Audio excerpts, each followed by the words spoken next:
الزيت المعجزة اللي كنتمنى من الله تعالى انه يوصل لاي مرة تعرف هاد الزيت هادي من تجربتي. كلشي هادشي اللي غنحط لكم من التجربة ديالي.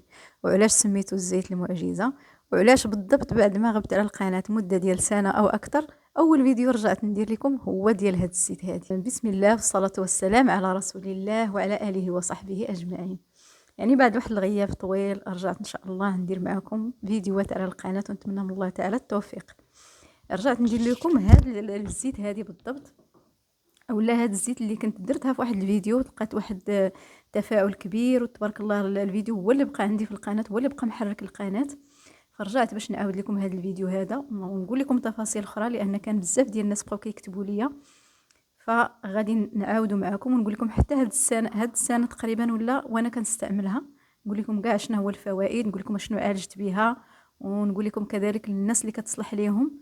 وانا كنظنها راه معجزه غتصلح للناس كاملين. ما نقولش لكم انها ممكن ديريها في الجسم ديالك كامل. كل شيء انا كندهن بها، يعني اي بلاصه حسيت بها الم ولا اي بلاصه خرجت ليا فيها شي حاجه ما كندهن بهذا الزيت هذه. نبدا معكم اولا بالمكونات ديالها. شنو فيها؟ المكونات اللي فيها مريوت، وفيها الشيح، وفيها العرعر. هادو 3 ديال الاعشاب. وممكن انك ديري غير مريوت الراسها، يعني انت لك الاختيار. وكنظن انا هاد المكونات راه كلهم كاينين عند العطار، يعني مشيتي تجيبي مريوت غادي تجيبي هاد الاعشاب اخرين. الطريقه راه كنت درتها في داك الفيديو، وبقات واحد السيده كتبت لي راه غابتي تطولي علينا الفيديو. راه كاين طرق كثيره ماشي هي طريقه واحده. الا كجبتي هاد الشيء خضر، مثلا المريوت عندك خضره، الافضل ديري لها البان ماغي. كديري الماء في كاسرونه وكتحطي الكاسرونه من الفوق، كديري فيها ديك المريوت ولا دوك الاعشاب، وكتخليها. راه عرفتوا الطريقه ديال البان ماغي، راه غتدخلي تلقايها كلشي كيحطها، راه معروفه. الطريقه انا اللي كندير كي كتشوفوا. دابا انا ديما بحال هذه هي كنستعملها، هي قربت تسالي وما بقيتش كنصفيها كاع. وهذه موجداها، هذه مخليها دابا راه تقريبا دازت عليها حتى هي شي 6 شهور ولا اكثر. اشنو كندير؟ ما بقيت كندير لا الباماغي لا والو. كنجمع هذوك الاعشاب كنديرهم في قرعه وكندير عليهم زيت الزيتون. كنديرهم درت لهم هذا هكا. كنصيب شي بوشيطه هكا اولا شي بلاستيكه كحل شي حاجه مظلمه اللي ما تخليش الزيت يدوز ليها الضوء، وكديرها في شي بلاصه مظلمه وخليها ونسايها. يعني عندك وحده كتستعمليها وحده اخرى ديما موجداها. دابا غنقول لكم لمن كتصلح، والناس اللي دابا كاع ولاو كيديروها وكيعاودوا وكيجيو، ماشي حنا حتى الناس اللي متابعيني، كاع الناس اللي كنعرفهم مثلا قلتها لهم لمن كاع تصلح هاد الزيت. كي قلت لكم يقدر يديرها اي واحد، ولكن تصلح للناس اللي عندهم السكر، اللي ما عندهم مرض السكر يدهنوا بها. هي راه كدهني بها.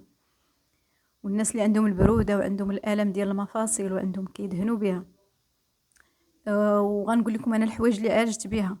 كان عندي واحد الكيس كان ليا في اليد ديالي في يدي، وكنت كندير هاد الزيت هادي، وكنضيف عليها كنزيد معها الثومه، وكندير هاد الاعشاب كنشدهم كنطحنهم كنديرهم لبخه، وكنخلطهم بهذا الزيت وكنديرهم على يدي. والله العظيم الا درتها 3 ايام متابعه ونهار 4 ايام بدا المشكل كيتحل. بدات ديك الولسيسه ما بقاتش غادي وكتذوب، ودارت ليا بحال شي جريحات على برا، بحال الجلد ديالي تحل تنفس على برا. هاد الشيء داز عليهم شحال هادي. الحاجه الثانيه اللي عالجت بها هو الضفر. كان واحد الضفر ديال رجلي كيتفتت بحال كنقولوا مسوس، ما كيتفتت ليا وتغير لي اللون ديالو، وكنت كندهن بها والحمد لله جاب الله العفو. دائما كنزيد الثومه. هذه راه دابا كنعطيكم مواصفات ونعطيكم هذا الزيت. كنزيد ديما الثومه، كنديرها وكنديرها مع هذا الزيت، وكنديرها على داك الصبع ديال رجلي. كندوز عليه واحد الفاصمه هكا بالليل، والصباح كنوض غنغسل الصبع ديال رجلي صافي. تبعتها ما كليتش عقلت شحال، ولكن الحمد لله جاب ربي العفو.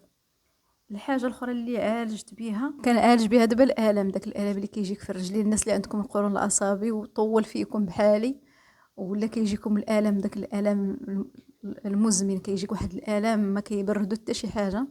سبحان الله العظيم كنعاون بهاد الزيت هادي، كندهن بها المفاصل ديالي، كندهن بها. كيكون هو الم في العضلات، كيتسمى الالم العضلي الليفي. الناس اللي عندكم القولون الاصابي راه دابا عطاو شحال ديال السميات. كندهن بهاد الزيت.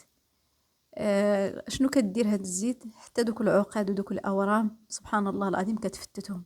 وغتشوفوا دابا راه تشهرات الزيت ديال الخروع.